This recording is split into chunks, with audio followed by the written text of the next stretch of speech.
Welcome to Dreamy History. Here's what makes no sense about the ancient Celts. They were everywhere and nowhere. They dominated vast swathes of Europe for centuries, leaving an indelible mark on language, culture, and genetics. Yet, they left behind no central empire, no grand unifying text, no single leader to point to as the architect of their destiny. They were a tapestry woven from countless tribes, each with its own king, its own gods, its own way of doing things. They were fierce warriors, skilled artisans, and enigmatic mystics. They were both deeply connected and fiercely independent, a paradox that makes understanding them both endlessly fascinating and infuriatingly difficult. Imagine trying to grasp the entirety of the United States, not through the lens of its federal government, but by understanding the unique cultures and histories of every single county in the country, as if each were its own distinct nation with only a loose alliance with the others. That is the challenge of understanding the Celts. If you're enjoying this journey through history, hit that like button and subscribe so you don't miss future episodes. And I'm always curious. Drop a comment letting me know what city and time zone you're watching from. There's something special about knowing this story is reaching people all over the world. Let's start with the obvious question nobody asks. What is a Celt? Is it a race, a culture, a language group? The answer, frustratingly, is, quote, the term, quote, one itself is a bit of a historical accident. The ancient Greeks were the first to use the term, quote, two to describe the tribes living north of them, beyond the Alps. The Romans later adopted the term as, quote, three. These early writers weren't describing a unified empire or even a single people, but rather a collection of groups who shared certain cultural and linguistic similarities. Think of it like the term Latin American today. It encompasses a vast array of cultures and nations, all linked by a shared linguistic heritage, but each with its own distinct identity. So, where did these proto-Celts come from? The prevailing theory points to a homeland in Central Europe, specifically the area around modern-day Austria, Germany and the Czech Republic. This region, known as the Hallstatt culture, named after a rich archaeological site in Austria, flourished during the Late Bronze Age and Early Iron Age, roughly from 1200 to 500 BCE. The Hallstatt people were skilled metalworkers, producing intricate bronze and iron weapons, tools, and ornaments. They traded extensively with their neighbours, spreading their culture and technology throughout Europe. They also practiced elaborate burial rituals, often burying their dead with rich grave goods, providing us with a glimpse into their beliefs and social structure. Here's the thing that blows my mind about the Hallstatt culture. They were essentially the blacksmiths and arms dealers of their time. They controlled the trade routes for essential resources like tin and copper, which were crucial for making bronze. As iron-working technology advanced, they mastered that too, creating superior weapons that gave them a distinct military advantage. This control over resources and technology allowed them to exert influence over a wide area, leading to the spread of their culture and eventually their language. And about that language, this is where things get even more interesting. Linguists believe that the Celtic languages are part of the Indo-European language family, a vast group of languages that stretches from India to Europe. The Indo-European languages share a common ancestor, a hypothetical language known as Proto-Indo-European, which was likely spoken sometime around 4500 to 2500 BCE. From this common ancestor, various branches emerged, including the Celtic branch. The earliest evidence of Celtic languages dates back to the Hallstatt period, suggesting that the Hallstatt culture was instrumental in the development and spread of these languages. But here's a detail most people miss. The spread of Celtic languages wasn't necessarily a story of conquest and domination. It was more likely a process of cultural diffusion, where the language and culture of the Hallstatt people were adopted by neighbouring tribes through trade, migration, and intermarriage. Think of it like the spread of English today. It's not always imposed by force, but often adopted voluntarily because of its economic and cultural importance. Now let's talk about those migrations. From their homeland in Central Europe, the Celts began to expand outwards, spreading in all directions. Some migrated westward, reaching France, Spain, and the British Isles. Others moved eastward, settling in parts of Italy, the Balkans, and even as far as Turkey. These migrations weren't necessarily planned invasions, but rather a gradual process of expansion, as different tribes sought new lands and opportunities. This is where it gets genuinely interesting.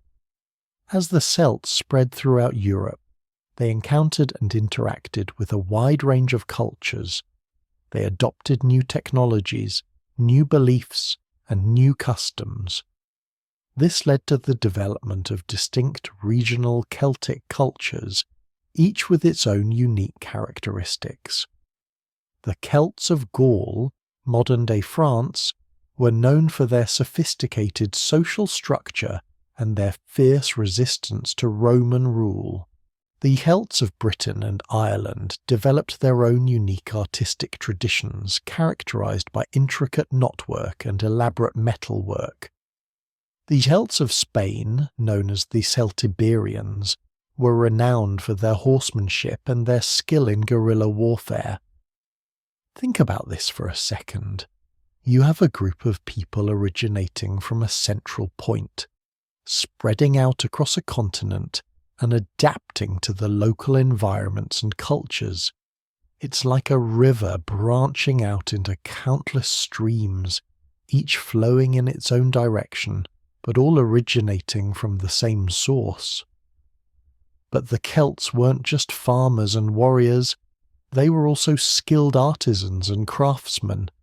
They were renowned for their metalworking skills, producing intricate jewellery, weapons and tools. They were also skilled weavers, creating colourful textiles with complex patterns. Their art was characterised by its intricate designs, its use of natural motifs, and its incorporation of symbolism and mythology. Here's a detail most people miss. The Celts didn't just create beautiful objects, they also imbued them with spiritual significance. Their jewellery wasn't just ornamentation, it was a symbol of status and power. Their weapons weren't just tools for warfare, they were imbued with the spirit of the warrior. Their art wasn't just decoration, it was a reflection of their beliefs and their worldview. The word itself has an interesting origin. The term "de lang" 6 comes from the Proto-Indo-European root "7 asjam," meaning "yam" "guest aid." The Celts understood this concept intuitively, fitting together intricate patterns, natural motifs, and spiritual symbolism to create objects that were both beautiful and meaningful. So, by the middle of the first millennium BCE, the Celtic world stretched across much of Europe, from the Iberian Peninsula to the Black Sea. It was a world of countless tribes, each with its own king, its own gods, and its own way of doing things. It was a world of fierce warriors, skilled artisans, and enigmatic mystics. It was a world that would soon come into contact with the rising power of Rome, a contact that would forever change the course of Celtic history, and we're only getting started. The rise of the Roman Republic is where our story takes a turn, and it will prove to be a significant and challenging time for the Celtic people. But that's a story for the next chapter. Okay? So we've established the Celts are this sprawling, interconnected web of tribes, right? Not a single unified empire like Rome, but a family, a really, really big family spread across Europe. Think of them like a massive, boisterous clan, all related by blood and culture, but fiercely independent and prone to squabbling amongst themselves. They're making their mark, trading, crafting, and generally being awesome. Their metalwork is legendary, their craftsmanship is sought after, and their warriors, well, let's just say you wouldn't want to meet one in a dark alley. But, and this is a big but, a new kid is about to arrive on the block. A kid with a serious empire-building complex, the Roman Republic. Now I know what you're thinking. Quote 10, hold your horses. We're not quite there yet. Those epic battles and dramatic showdowns are further down the line. The early encounters between Celts and Romans are way more nuanced than just battles and bloodshed. Think of it more like a slow-motion collision, a cultural and political dance, if you will, with some pretty intense steps. Imagine two dancers, each with their own style, their own rhythm, slowly circling each other, unsure whether to embrace or attack. That's the early Celtic-Roman relationship in a nutshell. Let's set the stage, shall we? We're talking about the mid-1st millennium BCE. The Roman Republic is flexing its muscles, expanding its influence southward into Italy. Their legions are marching, their engineers are building, and their politicians are scheming. The air is thick with ambition and the scent of freshly conquered territory. And the Celts? Well, they're doing their own thing up north, blissfully unaware, or maybe just unconcerned, about the Roman ambitions. They're hunting, feasting, crafting, and telling stories around crackling fires. Their lives dictated by the seasons and the whims of their gods. Initially, the relationship isn't overtly hostile. It's more like curiosity. Romans are starting to hear stories about these barbarians to the north. Fierce warriors, skilled metalworkers, people with strange customs and even stranger gods. Whispers circulate in the Roman Forum, tales of painted bodies, wild battle cries, and druids who can command the elements. Some Romans scoff, dismissing them as savage primitives. Others are intrigued, seeing potential trade partners or even valuable allies. And the Celts, in turn, are probably eyeing the Romans with a mixture of suspicion and, well, maybe a little bit of envy. These guys have got their act together, building roads, organising armies, and generally being all organised. Look at them, a Celtic chieftain might grumble to his warband, always marching in straight lines. Where's the fun in that? But deep down he knows there's a certain power in that order, a power that his own tribe lacks. See, the Celts and Romans are fundamentally different. The Celts, bless their hearts, are all about tribal independence, personal honour, and a healthy dose of individualism. Each tribe is its own kingdom, ruled by a chieftain who is as much a warrior as he is a diplomat. Their society is based on loyalty, bravery, and a fierce sense of personal freedom. The Romans, they're all about order, discipline, and the glory of the Republic. Their society is built on laws, hierarchies, and a relentless pursuit of expansion and dominance. It's like trying to mix oil and water, or perhaps a better analogy, trying to herd cats while simultaneously building a perfectly symmetrical Roman bathhouse. A task fraught with frustration and likely to end in chaos. But here's the thing, even with these differences, there's bound to be interaction. Trade, for example. The Celts have resources the Romans want, things like tin, iron, and amber. The Romans, with their insatiable appetite for conquest and construction, are always in need of raw materials. And the Romans have things the Celts want: wine, pottery, and eventually their beautifully crafted weapons. A Celtic warrior might admire the sleek lines of a Roman gladius, its deadly efficiency a stark contrast to his own more ornate blade. A Roman merchant might marvel at the intricate designs on a Celtic torque, its craftsmanship a testament to the skill of the Celtic artisans. So, a bit of commerce develops. It's all very civilized, for a while. Merchants travel between Celtic settlements and Roman outposts, exchanging goods and stories, forging fragile connections between two very different worlds. Of course, things rarely stay civilized for long, do they? Especially when you've got two ambitious cultures bumping up against each other. The first major clash comes in the 4th century BCE. A large group of Celts, possibly from Gaul, modern-day France, decides to head south and, well, let's just say they make a grand entrance into Italy. They were likely spurred on by a combination of factors: overpopulation, the lure of richer lands, and perhaps a simple desire for adventure. These aren't your average run-of-the-mill Celtic raiders, mind you. We're talking about a full-scale invasion. They cross the Alps, a formidable barrier of snow-capped peaks and treacherous passes, a testament to their determination and their desperation. They sweep down into the Italian peninsula, a whirlwind of fury and destruction, leaving a trail of burning villages and terrified refugees in their wake, and sack Rome. Yes, that Rome, the one that's supposed to be the centre of the world, the eternal city, reduced to rubble by a bunch of, quote 14, with long hair and even longer swords.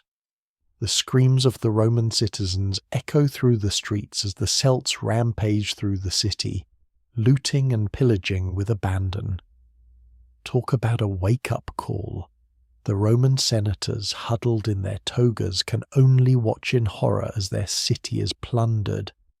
The Romans are utterly humiliated. The event leaves a deep scar on their national psyche. It's a moment that shapes their future interactions with the Celts. It becomes a defining moment in Roman history, a constant reminder of their vulnerability and the need for constant vigilance. They realize that these guys aren't just some disorganized rabble, they're a force to be reckoned with. And more importantly, they're a threat to Roman security. Quote 50. A Roman general might vow, clenching his fist, quote successive. Now, I know what you're thinking. So, the Celts won? They conquered Rome? Not exactly. While they did sack the city, they didn't stick around to occupy it. They were more interested in plunder and glory than in establishing a permanent foothold.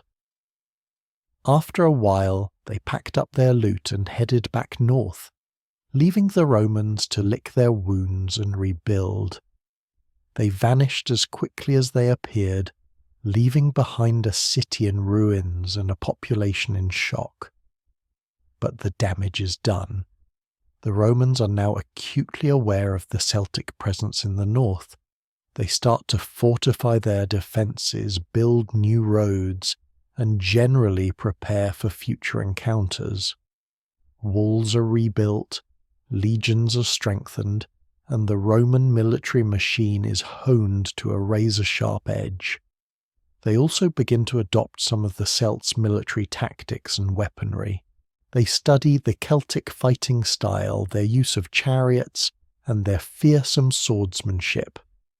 Imitation is the sincerest form of flattery, right? Even if it's born out of fear. Over the next few centuries, the Romans gradually expand their influence northward.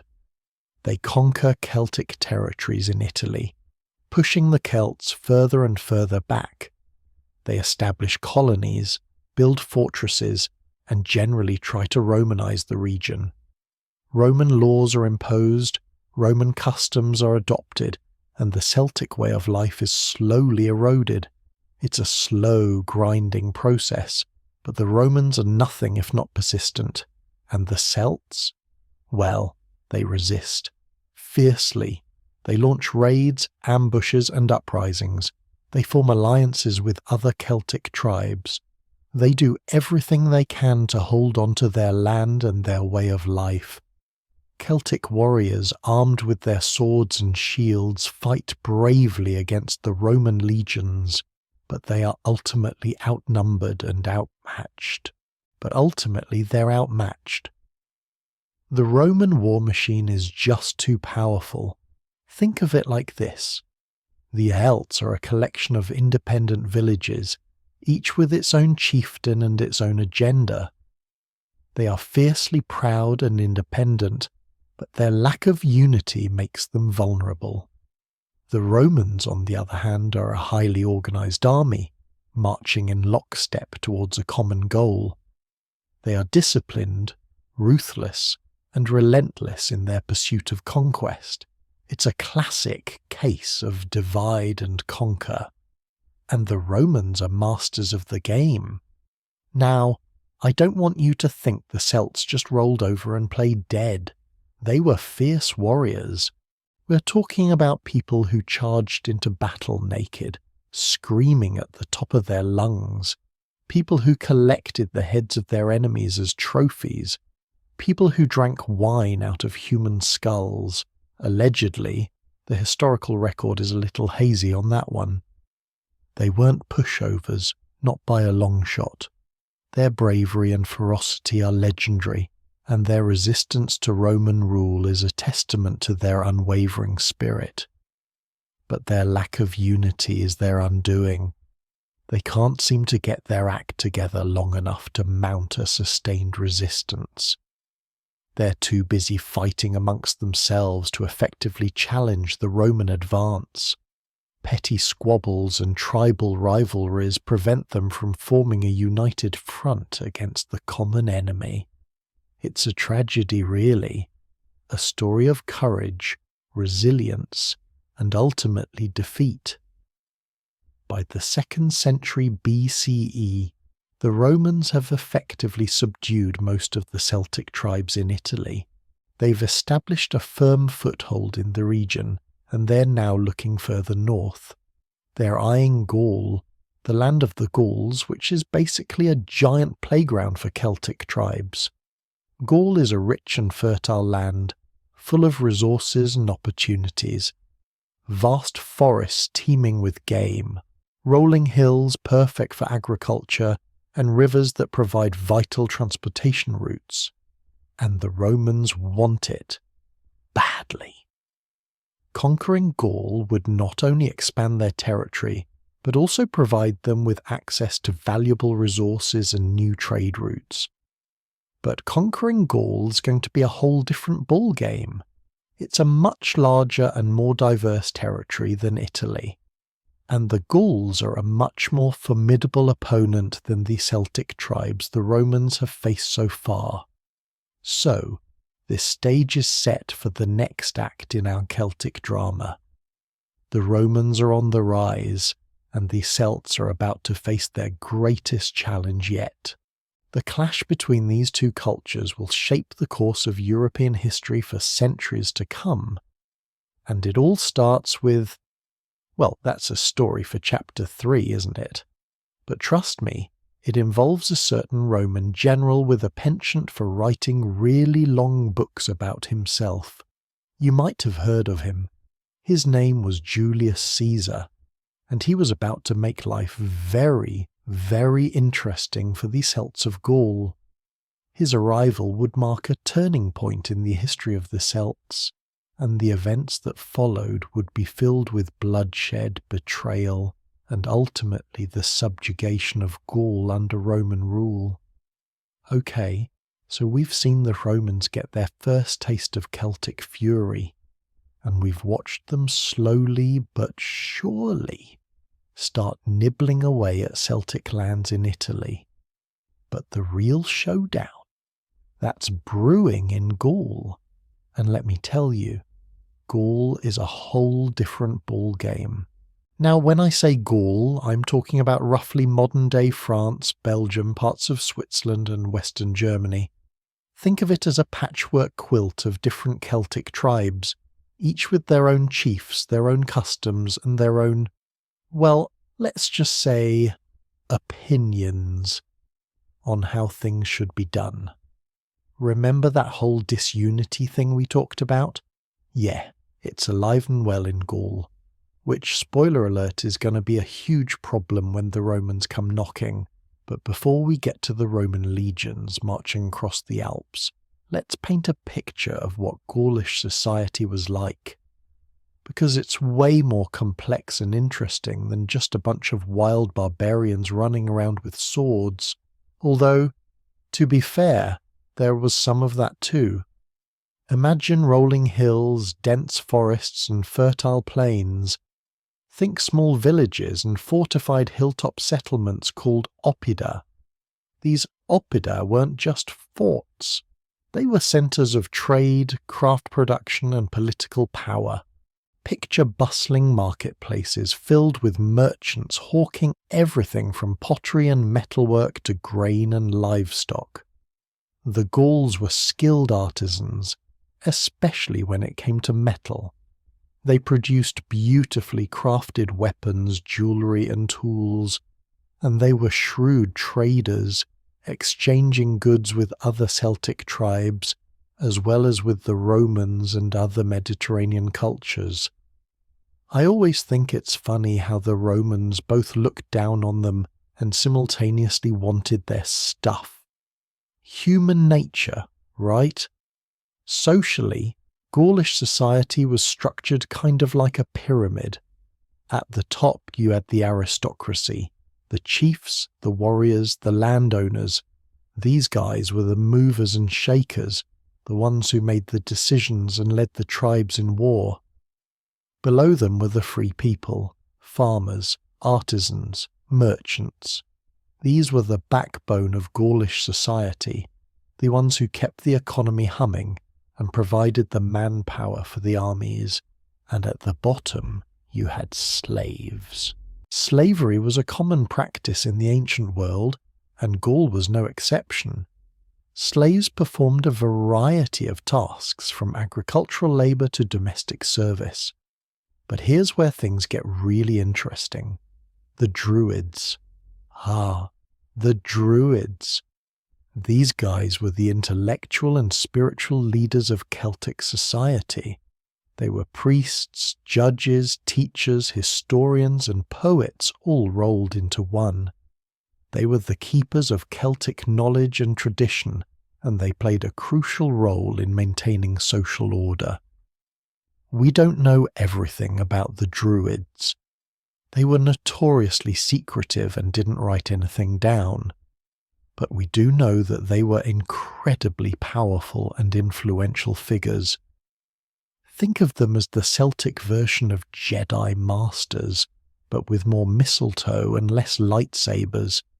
Okay, maybe that's a slight exaggeration, but you get the idea. The Druids were responsible for performing religious ceremonies, interpreting omens, and resolving disputes between tribes. They also oversaw the education of young nobles, teaching them everything from history and law to poetry and warfare, and they were deeply connected to the natural world, believing in the sacredness of trees, rivers, and springs. I always imagine them wandering through ancient forests, communing with the spirits of nature and dispensing wisdom to anyone who would listen. Now, about those religious ceremonies, they could get a little intense. We're talking animal sacrifices, ritualistic practices, and possibly even human sacrifices. Look, I'm not trying to paint the Celts as bloodthirsty savages. Every ancient culture had its share of questionable practices. But it's important to acknowledge that their religious beliefs were quite different from our own. And, honestly, the Romans loved to play up the barbaric aspects of Celtic religion to justify their conquest of Gaul. Propaganda, am I right? Politically, Gaul was a mess, a total mess. As I said, it was divided into dozens of independent tribes, each vying for power and territory. There was no central government, no unified army, no real sense of national identity. It was every tribe for itself, which made them incredibly vulnerable to outside invaders. They did sometimes form loose alliances, but these alliances were often short-lived and prone to infighting. Think of it as a bunch of cats in a bag, lots of hissing and scratching, but not much in the way of cooperation. And the Romans, well, they saw this disunity as an opportunity. They knew that they could easily conquer Gaul if they played their cards right. Divide and conquer, baby. It's a classic strategy, and the Romans were masters of it. So, the stage is set. We've got the Gauls, a collection of fiercely independent tribes with a rich culture and a knack for infighting. We've got the Romans, a ruthless and ambitious empire with a well-trained army and a thirst for conquest. And we've got Julius Caesar, a brilliant general with a burning desire for glory. What could possibly go wrong? Enter Julius Caesar. Now this guy's a legend. He was a brilliant military strategist, a charismatic leader, and a ruthless politician. He was also deeply in debt and desperately needed a military victory to boost his reputation and his bank account. And Gaul? Well, Gaul was the perfect target. Caesar arrived in Gaul in 58 BCE, ostensibly to defend Roman allies from migrating Helvetii tribes. But let's be honest, he had bigger plans than just playing bodyguard. He saw Gaul as a stepping stone to greater power and wealth, and he wasn't about to let anything stand in his way. Over the next several years, Caesar waged a brutal and relentless campaign against the Gauls. He marched his legions across the country, conquering tribe after tribe and crushing any resistance. He used a combination of military force, political maneuvering, and sheer intimidation to achieve his goals. And he wasn't afraid to resort to extreme measures. He famously massacred entire villages, enslaved thousands of people, and destroyed countless settlements. The Gauls, to their credit, fought back fiercely. They launched ambushes, raided Roman supply lines, and even managed to inflict some serious defeats on Caesar's legions. But their disunity ultimately proved to be their undoing. They couldn't coordinate their efforts, and they were constantly undermined by internal rivalries. Remember that bag of cats? Yeah, still applies. One of the most famous episodes of the Gallic Wars was the Siege of Alesia in 52 BCE. Alesia was a fortified town in central Gaul, and it was the last major stronghold of Gaulish resistance. Caesar surrounded the town with a massive siege wall, cutting off all supplies and reinforcements. The Gauls, led by the chieftain Vercingetorix, put up a valiant defence, but they were ultimately outnumbered and outgunned. After weeks of starvation and relentless attacks, they were forced to surrender. Vercingetorix, a name that still echoes through the ages, was a Gaulish chieftain of the Arverni tribe who united many of the Gaulish tribes in a revolt against Roman rule. He's like the ultimate Celtic hero, the guy who stood up to the mighty Caesar and almost won. Almost. After his defeat at Alesia, Vercingetorix surrendered to Caesar and was later paraded through the streets of Rome before being executed. Talk about a downer ending. But his story, his bravery, it became a symbol of Celtic resistance, a reminder that even in defeat, they never truly surrendered their spirit. The fall of Alesia marked the end of organised resistance in Gaul. Caesar had effectively conquered the country, bringing it under Roman control. Gaul would become a Roman province, and its people would be subjected to Roman law and Roman taxes. But the Celtic spirit? That would never be completely extinguished. It would simmer beneath the surface, waiting for its chance to rise again. So Caesar wins, Rome wins. But at what cost? And what does it mean for the Celts? That's what we'll be digging into next time, because even though the Romans conquered Gaul, they didn't conquer everything. The Celtic culture, the Celtic languages, the Celtic spirit, it all survived. It adapted, it evolved, and it continued to shape the history of Europe for centuries to come. And honestly, that's pretty darn amazing, don't you think? Okay, so where were we? Yes, Caesar's little vacation in Gaul. Or, conquest of Gaul. Potato, right? The point is, while Gaul became another jewel in Rome's ever-expanding crown, the Celtic story definitely doesn't end there. Not by a long shot. Now, you might be thinking, quote 20, but that's where you'd be wrong. Dead wrong, in fact. Because Celtic culture, that resilient, adaptable, and frankly stubborn thing, didn't just vanish. It went underground. It morphed. It persisted. Think of it like a really catchy song. You might not hear it on the radio all the time, but you know it's still out there, being hummed in the back of someone's mind. And the Celts? They were humming loudly in other places. Places like, I don't know, Britain. That's right. While Caesar was busy writing his memoirs and patting himself on the back for subduing Gaul across the often choppy English Channel, the Celtic tribes of Britain were watching with, let's say, intense interest. They weren't exactly thrilled about the Romans setting up shop next door, Now, Britain at this time was a hotbed of Celtic activity.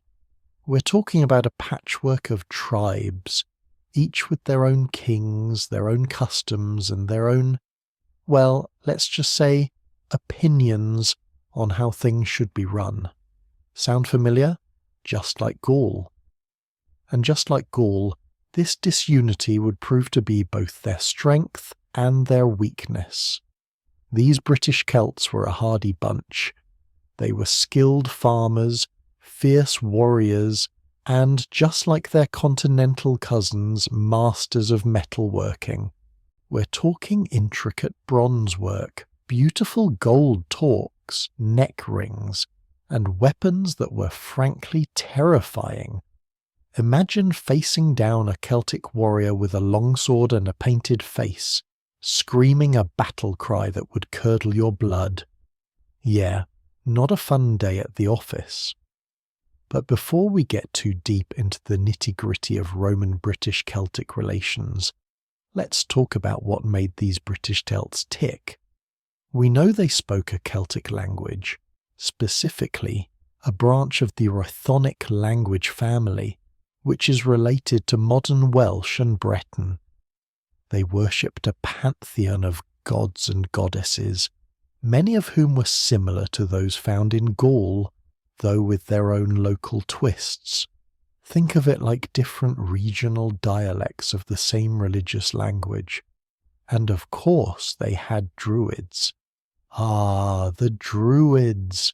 Those enigmatic figures who were part priests, part judges, part teachers, well, we're not entirely sure what else.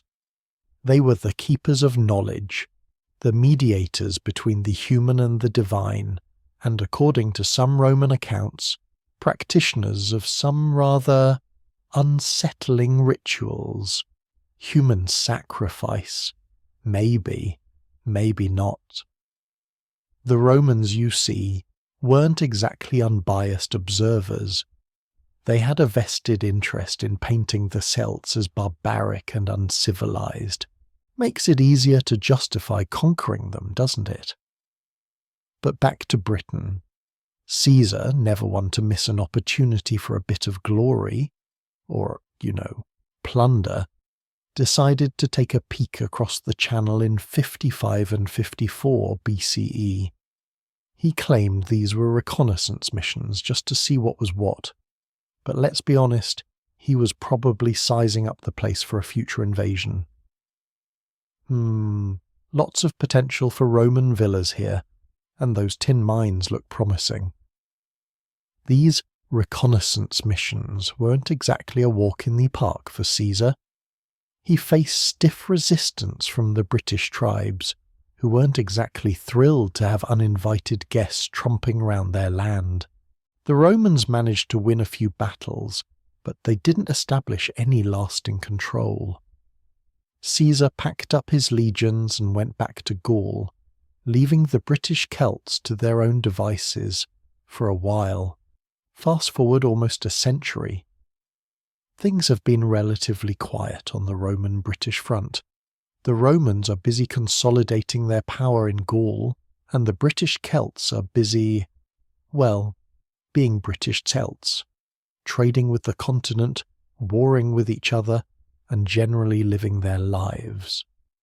But the Roman eagle is still circling overhead, and in 43 CE, Emperor Claudius decides it's time to finish what Caesar started. He launches a full-scale invasion of Britain, led by the capable general Aulus Plautius. And this time, things are different.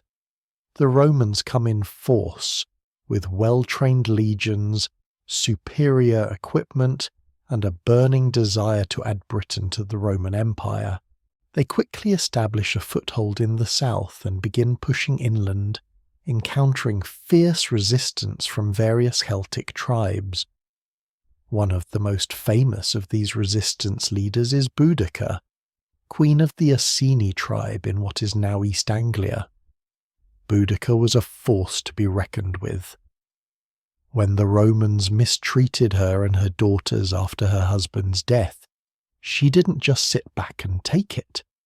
She rallied the Iceni and other tribes to her banner and launched a bloody revolt against the Roman occupiers. Boudica's rebellion was a whirlwind of destruction. Her forces sacked and burned several Roman cities, including Camulodunum, modern Colchester, Londinium, London, and Verulamium, St. Albans. The Romans were caught completely off guard, and for a while it looked like Boudica might actually drive them out of Britain. But the Romans, being the Romans, were nothing if not resilient. They regrouped, reorganized, and eventually confronted Boudica's forces in a decisive battle. The exact location of this battle is unknown, but the outcome is clear. The Romans crushed Boudica's rebellion. Boudica herself, according to Roman accounts, took her own life rather than be captured. Boudica's rebellion was a turning point in the Roman conquest of Britain. It showed the Romans that the British Celts weren't going to go down without a fight. But it also showed the Celts that the Romans were a formidable enemy, one that couldn't be easily defeated. After Boudica's defeat, the Romans continued their conquest of Britain, slowly but surely expanding their control over the island. They built roads, forts, and cities, and they began to integrate Britain into the Roman Empire. But even under Roman rule, Celtic culture persisted. In the north, in what is now Scotland, the Romans never fully conquered the Caledonian tribes. These hardy Celts, ancestors of the modern Scots, remained fiercely independent, constantly raiding Roman settlements and keeping the legions on their toes. The Romans eventually built Hadrian's Wall to try to keep them out, but even that wasn't entirely successful, and even in the Romanized South, Celtic traditions and beliefs continued to thrive. The Celtic language was still spoken, and Celtic art and craftsmanship flourished. The druids, though officially suppressed by the Romans, likely continued to practice their rituals in secret. So, what does all this tell us? It tells us that the Roman conquest of Britain was not a simple story of domination and subjugation. It was a complex and messy process, one in which Celtic and Roman cultures interacted, clashed, and ultimately influenced each other. The Celts of Britain, like their cousins on the continent, were not simply wiped off the map. They adapted, they resisted, and they left their mark on the landscape both literally and figuratively.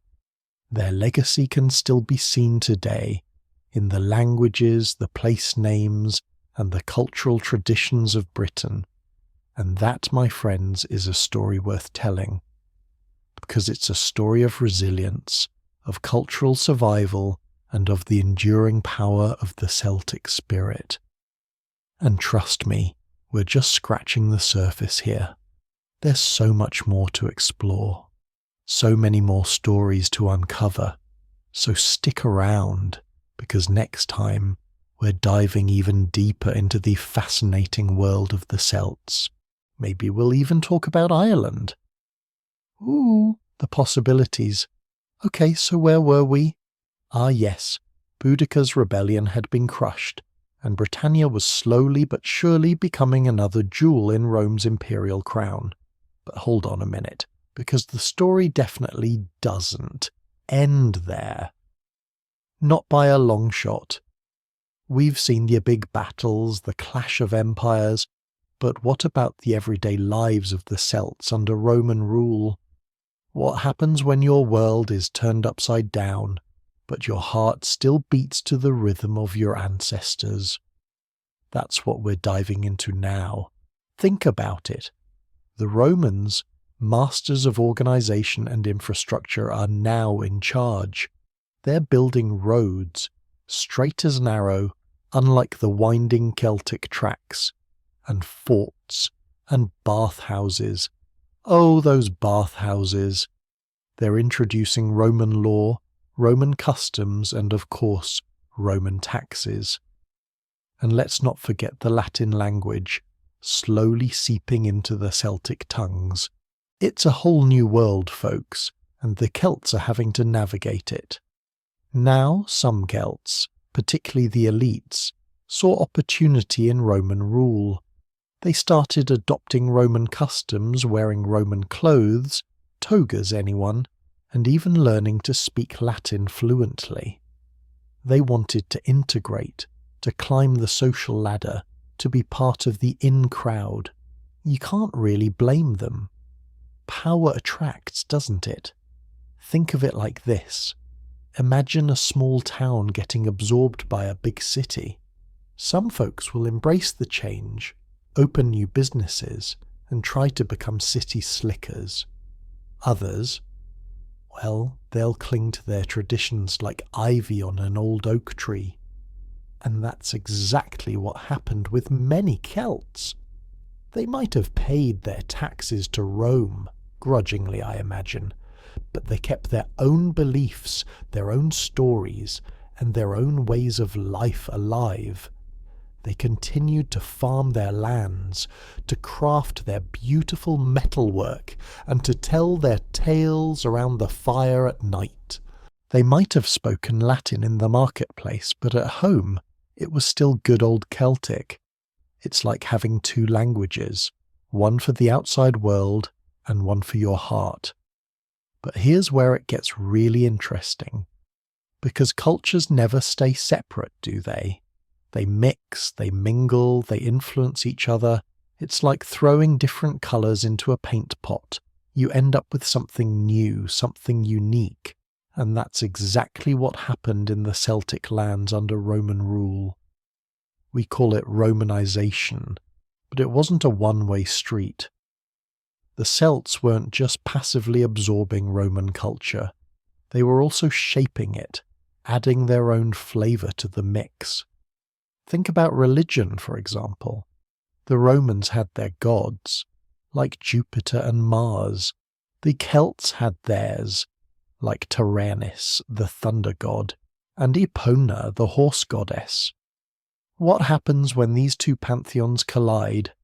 Well, sometimes they merge. You get syncretism, which is basically a fancy word for cultural blending. So you might find a Celtic god being associated with a Roman one, or even Celtic features being added to Roman statues. It's like a divine remix, a fusion of beliefs, and it wasn't just religion. Celtic art, with its intricate knotwork and swirling patterns, started influencing Roman designs. Roman architecture, with its grand scale and imposing structures, started appearing in Celtic towns. Even the language changed, with Latin borrowing words from Celtic and vice versa. It's a constant back and forth, a cultural dance where everyone's learning new steps. Now, let's hop across the Irish Sea for a moment, because Ireland, bless its emerald heart, was never conquered by the Romans. It remained a Celtic stronghold, a place where the old traditions flourished relatively undisturbed. But that doesn't mean it was completely isolated. Irish Celts traded with Roman Britain, and they certainly knew about the Roman Empire. And guess what? They were influenced by it too. You see Roman goods, pottery, metalwork, even coins showing up in Irish archaeological sites, and you see Latin words creeping into the old Irish language. It's like a cultural echo, a ripple effect from the Roman world. Even without a full-scale invasion, Rome's influence was felt far and wide. That's the power of a dominant culture, isn't it? It seeps into everything like rainwater into the soil. But let's not forget about the druids, those mysterious figures, the priests and scholars of Celtic society. What happened to them under Roman rule? Well, that's a complicated question. The Romans, particularly the emperors Tiberius and Claudius, weren't exactly fans of the druids. They saw them as a threat to Roman authority, as instigators of rebellion, and as practitioners of, well, let's just say practices that the Romans found unsettling, human sacrifice being a big one. So the Romans cracked down on the druids, banning their rituals and persecuting their followers. It was like trying to stamp out a flame, but the flame kept flickering. The druids went underground, preserving their knowledge and traditions in secret. They became symbols of Celtic resistance, keepers of the flame in the face of Roman oppression. Think of them as the original rebels, the guardians of Celtic identity. And speaking of resistance, let's not forget about the unconquered parts of Britain. I'm talking about Caledonia, what we now call Scotland. The Romans tried to conquer it, of course. They built Hadrian's Wall, a massive defensive barrier to keep the Caledonians out, or perhaps to keep themselves in. But they never really succeeded in subduing those fierce northern tribes. The Caledonians, later known as the Picts, remained independent, a thorn in the side of the Roman Empire. They raided Roman settlements, harassed Roman troops, and generally made life difficult for the occupiers. They were the ultimate holdouts, the last bastion of Celtic freedom. Think of them as the Wild West of Roman Britain, a place where the rules didn't apply. So, what's the takeaway from all of this? Well, it's that the story of the Celts under Roman rule is a story of adaptation, of resistance, and of cultural fusion. It's not a simple tale of conquest and assimilation. It's a much more complex, nuanced story, one filled with shades of grey. The Celts didn't just disappear into the Roman Empire. They didn't just become Romanized puppets. They retained their identity, their culture, and their spirit. They adapted to the new reality. They resisted where they could, and they ultimately shaped the Roman world in their own way. They were like reeds in the wind, bending but never breaking. And that, my friends, is why the story of the Celts is so fascinating. It's a story of resilience, of cultural survival, and of the enduring power of the human spirit. Even when faced with overwhelming odds, the Celts found a way to keep their culture alive, to pass it on to future generations, and that's a legacy worth remembering. Now, you might be thinking, okay, that's all well and good, but what happened next? What happened after the Romans left? Well, that's a story for another chapter.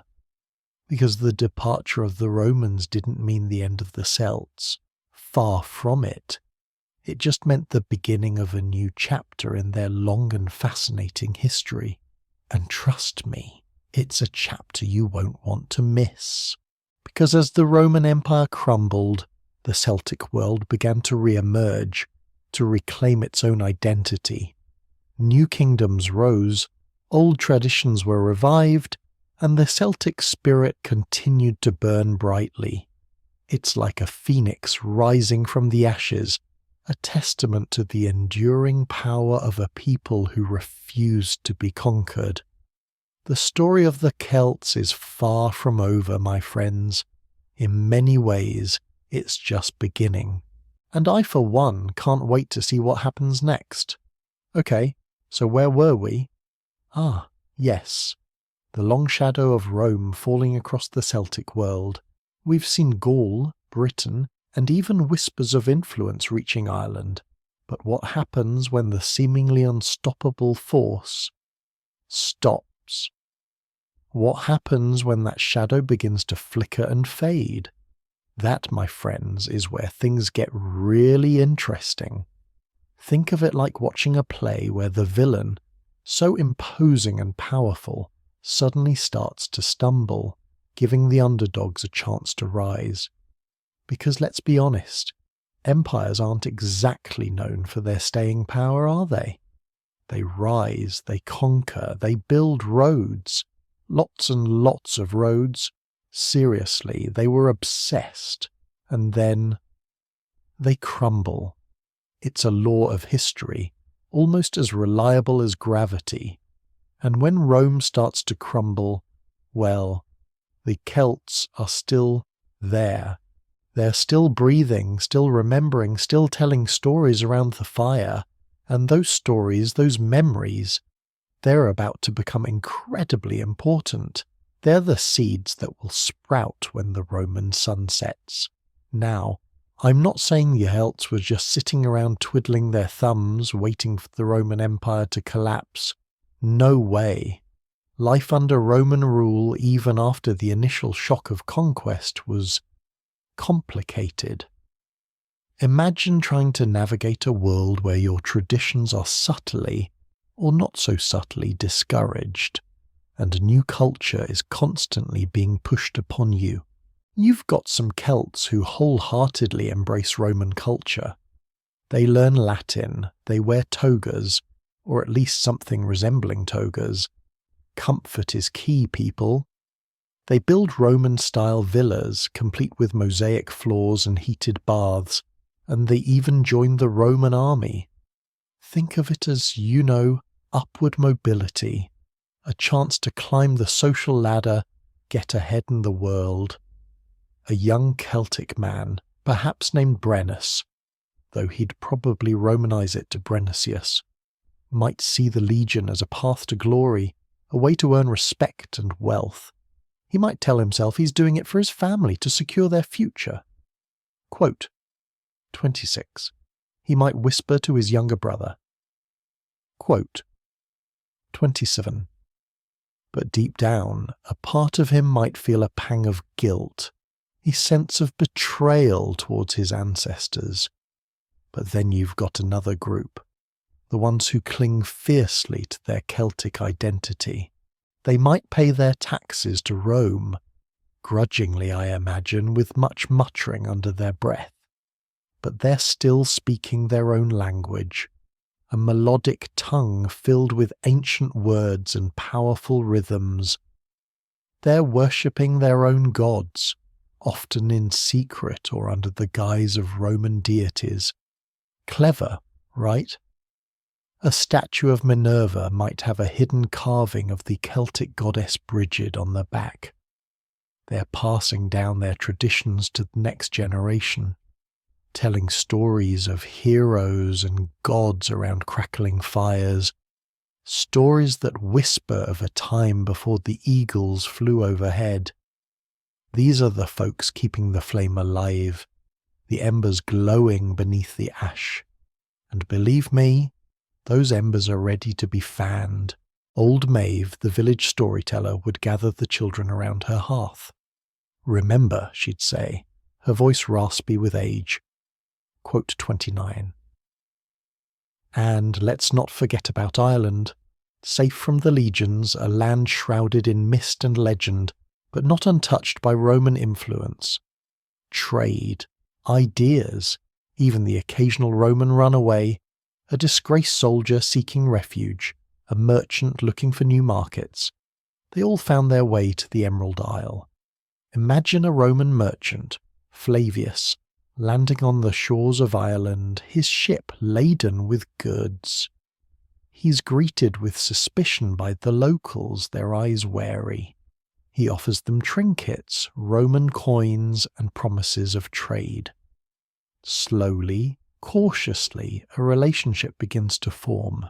These barbarians, Flavius might think to himself, they're not as savage as I expected. They have a strange beauty, a connection to the land that we Romans have lost.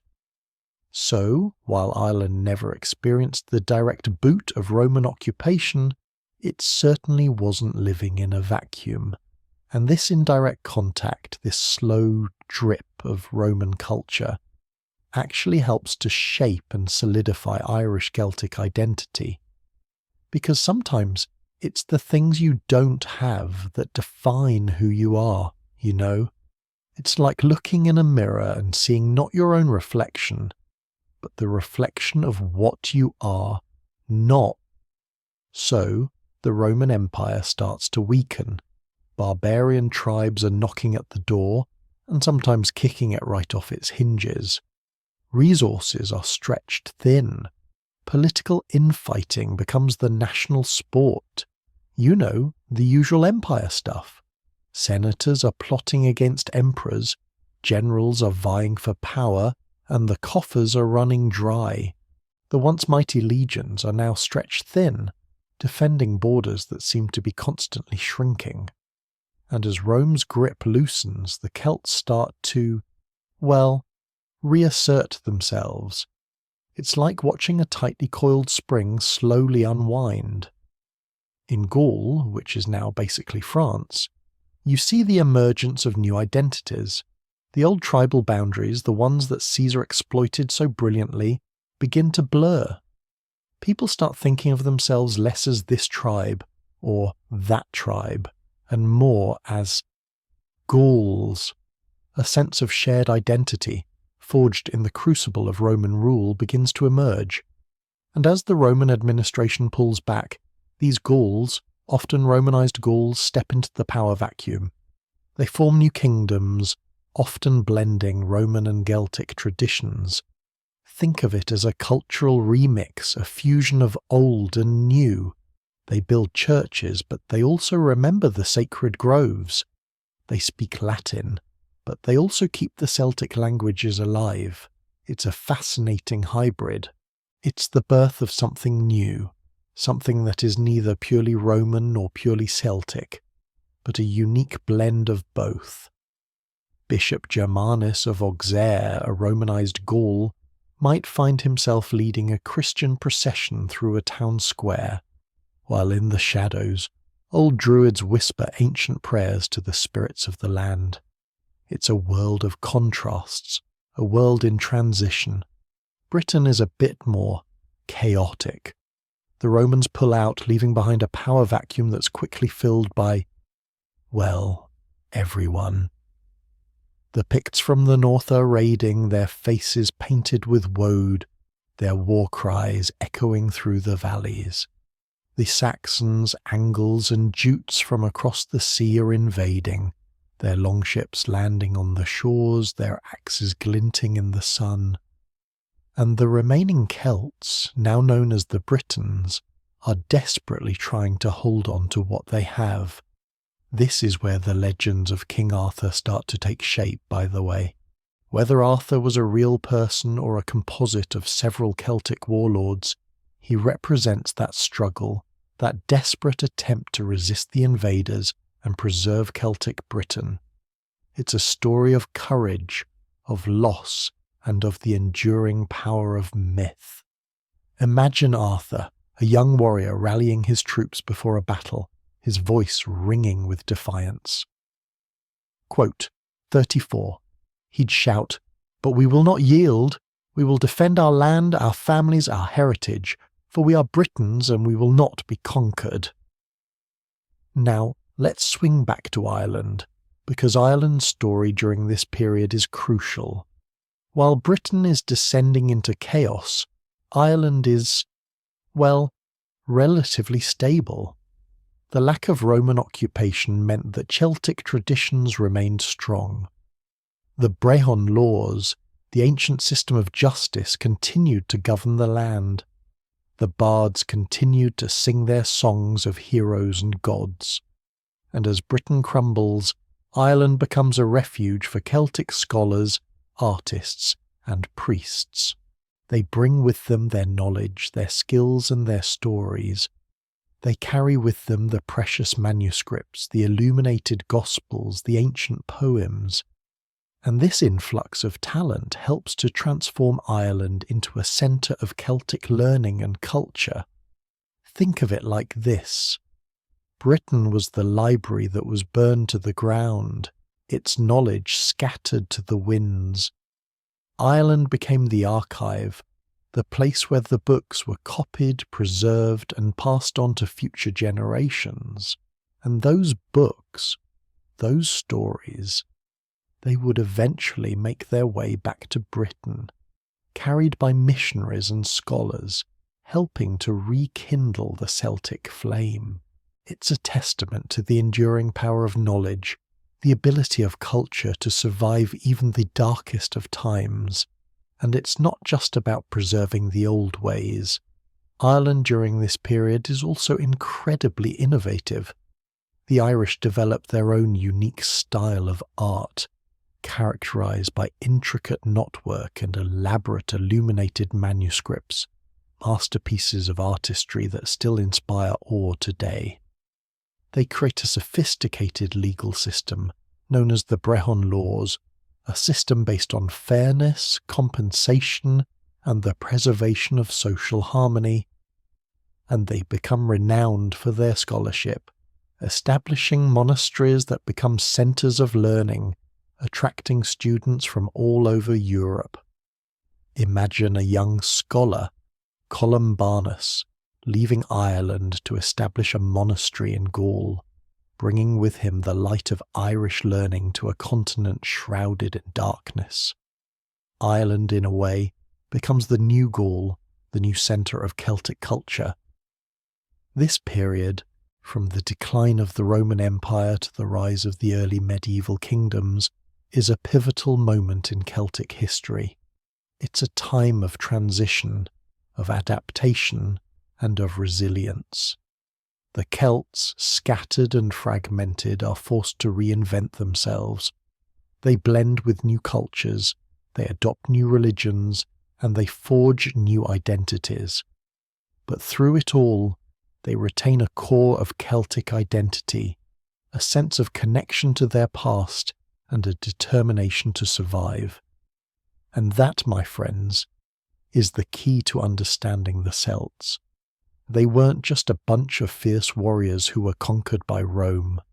They were a diverse and adaptable people who left an indelible mark on Europe. Their language, their art, their mythology, it all continues to resonate today. And the story of their survival, their resilience, is a testament to the enduring power of culture. It's a story that reminds us that even in the face of overwhelming odds, the human spirit can endure. So what happens next? Well, that's where we get into the really juicy stuff. The rise of the early medieval Celtic kingdoms, the spread of Christianity, the Viking invasions. It's a whole new chapter in the Celtic story. But before we dive into that, I think we need to take a closer look at one of the most fascinating aspects of Celtic culture, their religion. Because trust me, understanding the Celtic gods, the druids, and their spiritual beliefs is essential to understanding the Celts themselves. It's like trying to understand a painting without knowing anything about the artist or the colours they used. You might get a general impression, but you'll be missing the deeper meaning. And believe me, when it comes to the Celts, the deeper meaning is where all the good stuff is hidden. So, next time, we're diving deep into the world of Celtic spirituality. Get ready for gods, goddesses, rituals, and maybe even a little bit of magic. It's going to be a wild ride. And who knows, maybe we'll even uncover a few secrets that have been hidden for centuries. Okay, so where were we? Yes, the Roman Empire's crumbling and the Celts are, well, they're still around. Not exactly thriving in the way they used to, maybe, but definitely not gone. Think of it like this. You've got a forest fire, right? It scorches everything, changes the landscape, but the roots are still there. New shoots will come up. That's kind of what happened with the Celts. The Roman fire changed things, no doubt, but the Celtic roots ran deep. Now, we've touched on Gaul becoming a patchwork of new kingdoms, and Britain descending into a bit of a free-for-all after the Romans packed their bags. And Ireland? Well, Ireland was doing its own thing, thank you very much. But let's dive a little deeper into what these quote 36 actually looked like. Let's start with Gaul, shall we? Remember all those tribes Caesar spent so much time subduing? The Prisci, the Arverni, the Belgae? Well, after the Roman withdrawal, these old tribal territories started to re-emerge, but not quite in their original form.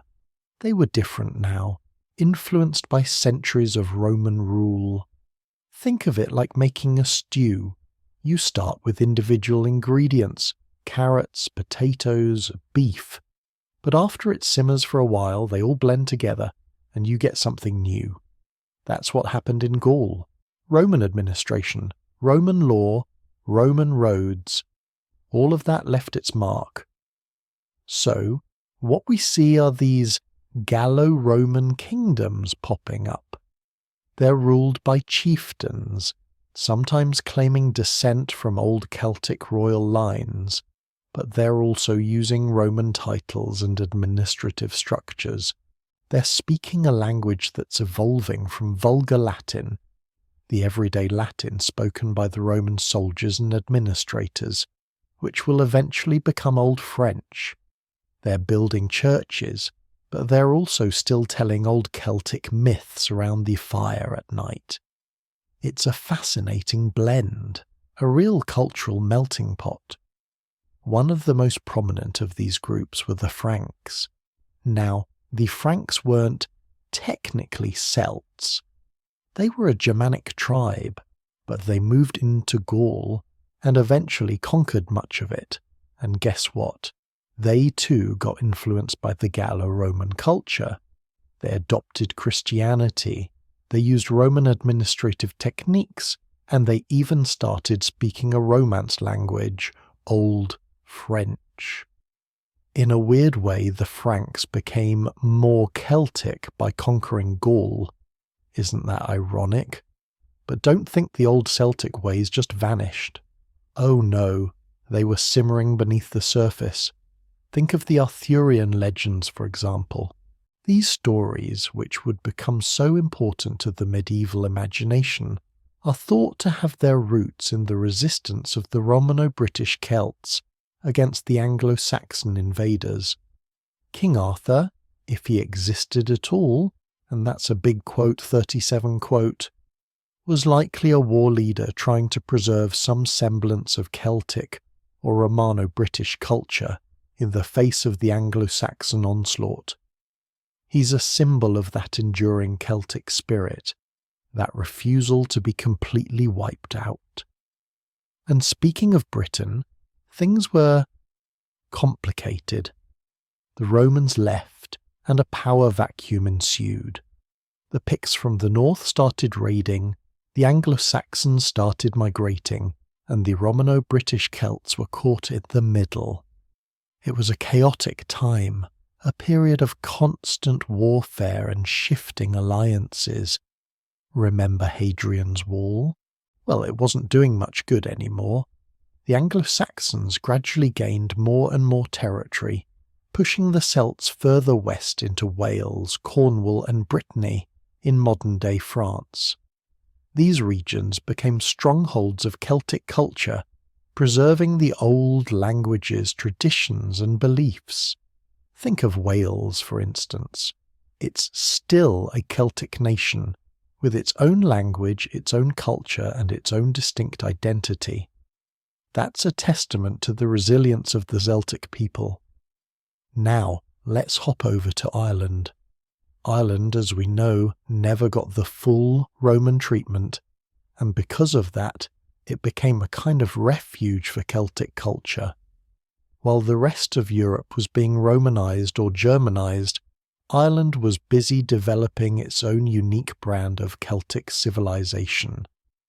Irish monasteries became centres of learning, preserving and copying ancient texts, both Celtic and Roman. Irish monks travelled throughout Europe, spreading their knowledge and their faith. They were like the librarians of the Dark Ages, keeping the flame of learning alive during a time of great upheaval. And they did it with a distinctive Celtic flair, adding intricate designs and elaborate illustrations to their manuscripts. Think of the Book of Kells.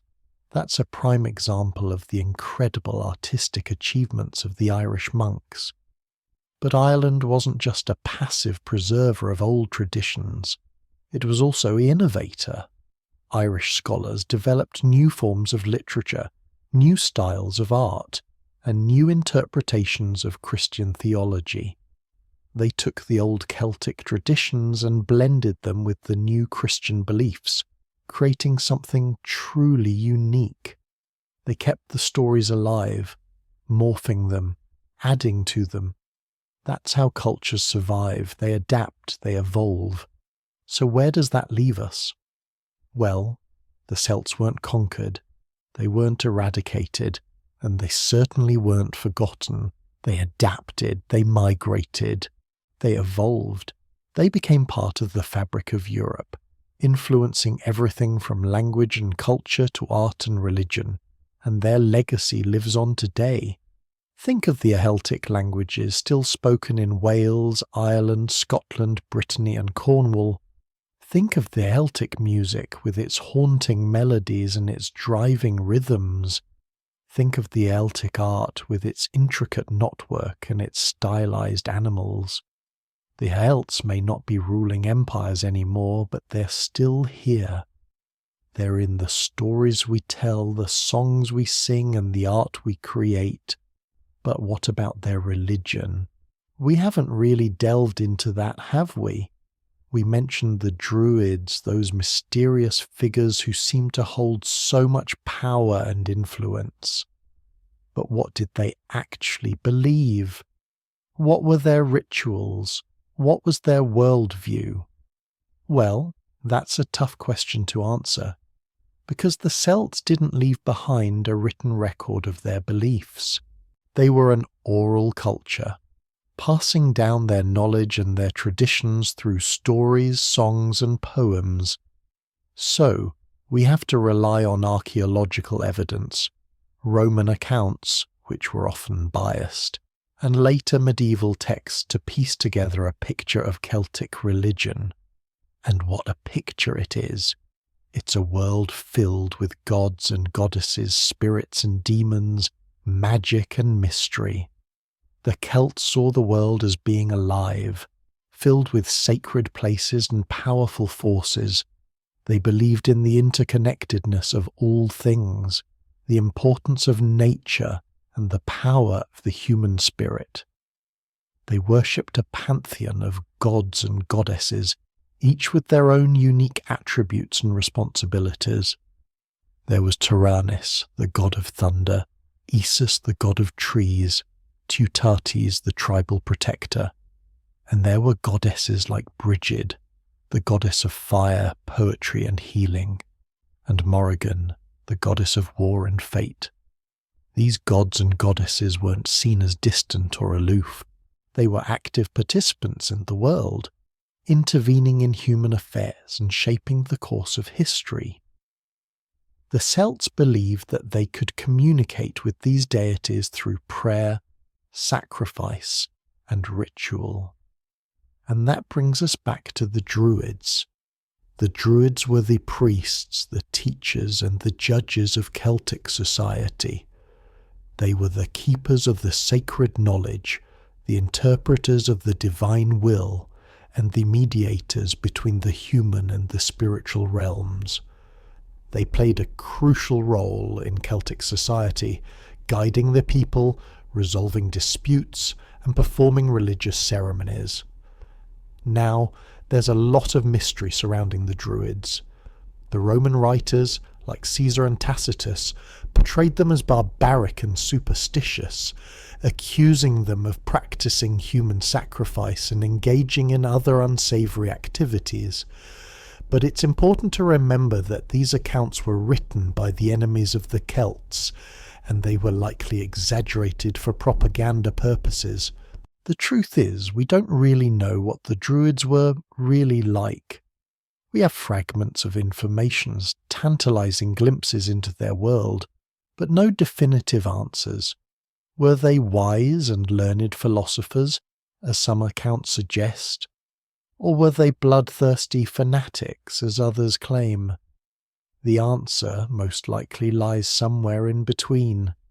One thing we do know is that the druids were eventually suppressed by the Romans. Their religious practices were outlawed, their sacred groves were destroyed, and their power was broken.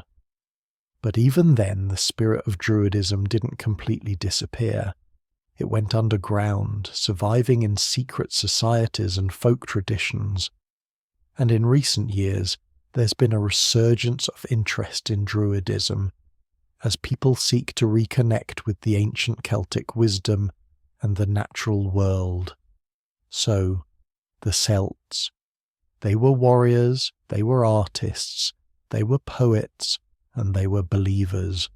They were a diverse and complex people who left an indelible mark on the history of Europe, and their story, though often fragmented and incomplete, is still being told today. What a legacy! Okay, so last chapter we were talking about the Celtic resurgence, the rise of Gallo-Roman kingdoms, the Anglo-Saxon push westward, and those amazing Irish monasteries preserving all sorts of knowledge. But what about the spiritual side of things? What fueled these people? What did they believe? I mean, you can't really understand a culture without diving into its religion, right? And with the Celts, their religious beliefs are as tangled and fascinating as a knotwork design. So, let's talk Celtic religion, and specifically, let's talk about the druids.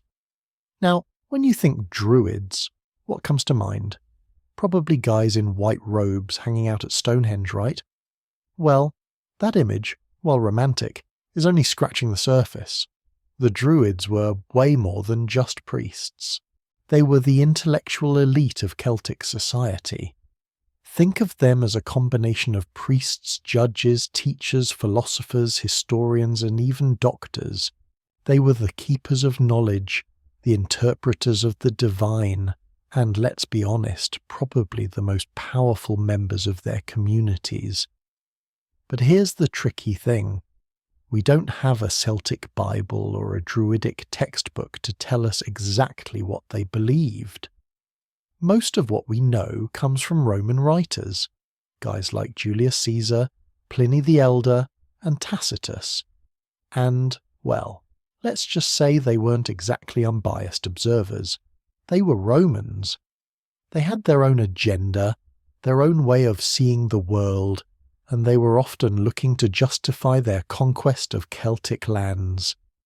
So, we have to take their accounts with a grain of salt. A big grain of salt.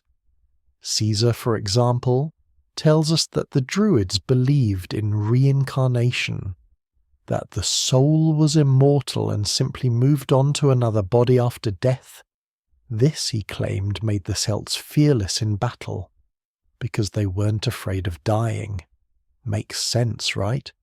No fear of death equals one heck of a warrior. But was that really the whole story? Or was Caesar just trying to paint the Celts as savage yet understandable opponents, driven by exotic religious beliefs? I'm leaning towards the latter. He also mentions that the Druids were involved in human sacrifice, particularly in times of crisis. Now, this is a bit of a hot topic. Did the Celts practice human sacrifice? Probably. Did the Druids oversee it? Maybe. But was it as widespread and systematic as the Romans made it out to be? Almost certainly not. Remember, the Romans had a vested interest in portraying the Celts as barbaric and uncivilized. It made their conquest seem more justified, more necessary. Quote 39. That was the Roman mantra. Pliny the Elder, on the other hand, gives us a slightly different perspective. He talks about the Druids' reverence for nature, particularly oak trees and mistletoe. He describes a ritual where the Druids would cut mistletoe from an oak tree with a golden sickle, sacrifice white bulls, and then use the mistletoe as a cure for all sorts of ailments. Sounds pretty mystical, right? And it highlights the Celtic connection to the natural world. They saw the divine in everything around them, in the trees, the rivers, the mountains, the animals.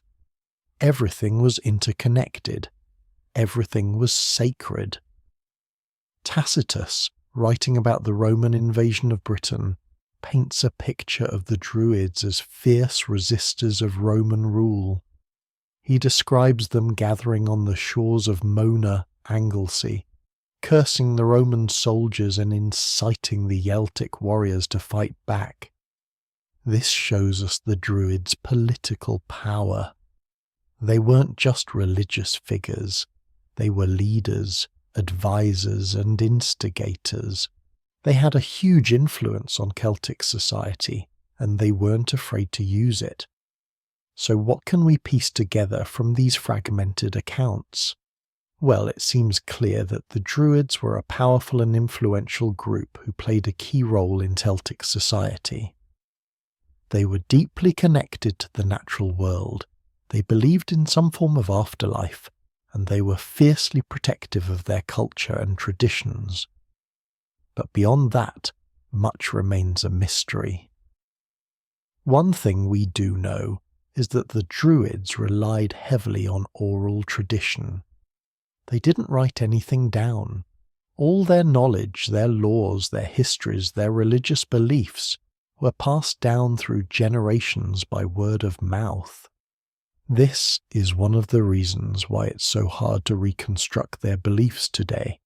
It's like trying to assemble a jigsaw puzzle with half the pieces missing. Think about it. You're a young druid in training.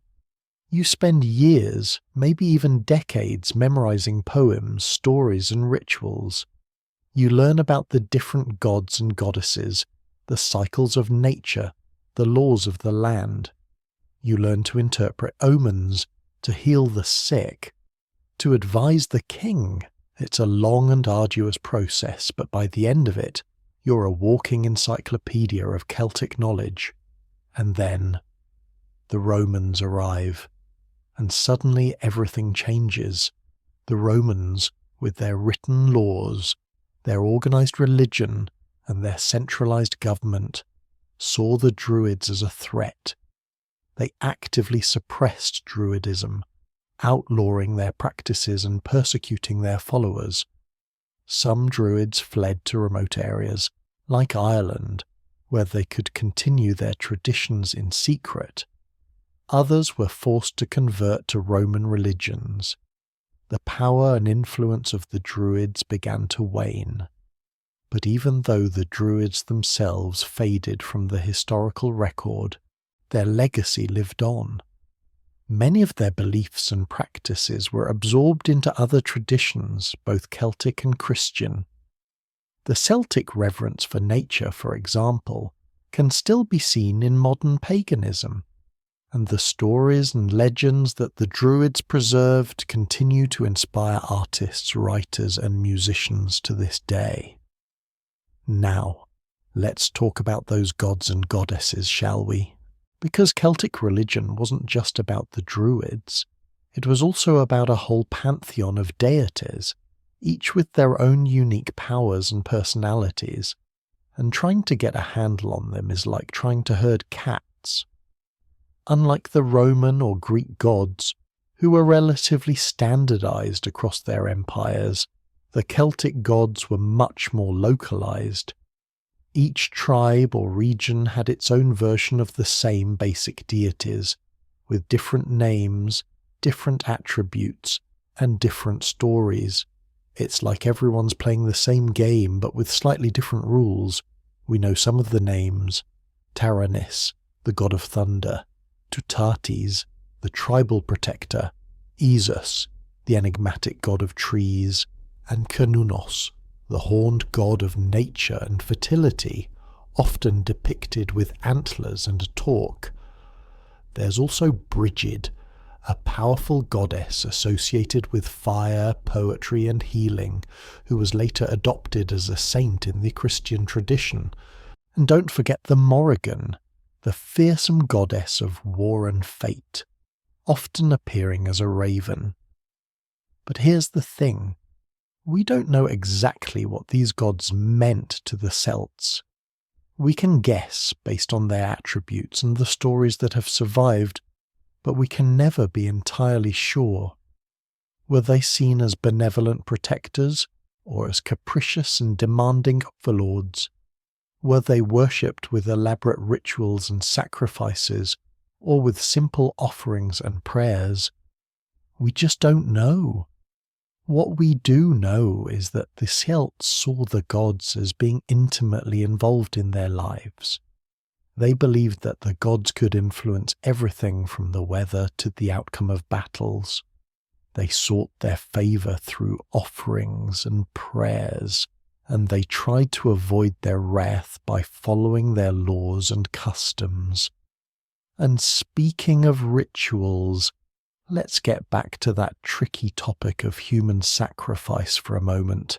While the Romans may have exaggerated the extent of it, there's no denying that it did occur. Archaeological evidence, such as the bog bodies found in Ireland and Britain, suggest that some people were sacrificed to the gods, possibly as a way of appeasing them or ensuring a good harvest. These bog bodies, preserved for centuries in the acidic waters of the bogs, are incredibly eerie and fascinating. They offer a glimpse into the past, a tangible connection to the lives and beliefs of the ancient Celts. But they also raise a lot of questions. Who were these people? Why were they sacrificed? What did their deaths mean to the Celts who performed the rituals? We may never know the answers to these questions for sure. But by studying the archaeological evidence, reading the Roman accounts, and piecing together the fragments of Celtic mythology, we can get a sense of the spiritual world of the ancient Celts. It was a world of mystery, magic, and deep connection to the natural world, a world where the gods were always present and where the line between the mortal and the divine was often blurred. And while the druids and their gods may be long gone, their legacy continues to resonate in their Celtic lands and beyond. In the music, the art, the stories, and the very landscape itself, we can still feel the echoes of their ancient beliefs, and that, I think, is pretty amazing. Next up, we'll delve into Celtic art because, trust me, these guys weren't just warriors and religious zealots. They were artists. And their art, it's just as intricate and mind-bending as their religious beliefs. Get ready for some knotwork. Okay, so we've talked about the gods, the druids, the battles, but what about something a little more tangible? Let's talk about Celtic art, because honestly, when I think ancient Celts, after warriors and woad, my mind jumps straight to swirling knotwork and intricate metalwork. It's just iconic, isn't it? And trust me, it's way more than just pretty designs. Now, I know what you might be thinking. Art? Really? Weren't they too busy fighting and, sacrificing people to have time for art? Well, my friend, that's where you'd be wrong.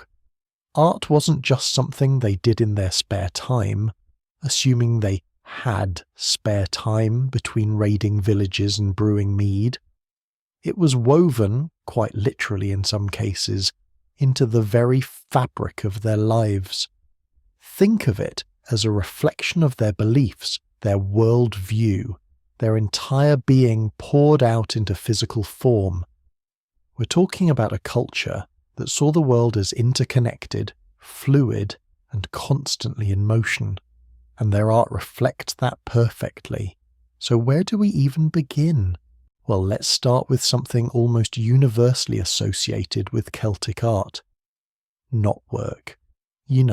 Those intricate patterns of interwoven lines that seem to go on forever, never truly ending or beginning.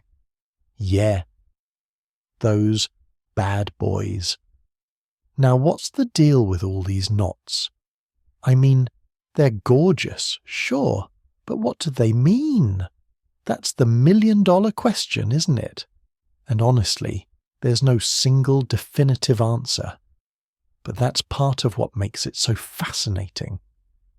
One popular interpretation is that the knots represent the interconnectedness of all things. Life, death, rebirth. It's all part of a continuous cycle, with no true beginning or end. Think of it like the Celtic version of the circle of life, but with way more intricate line work.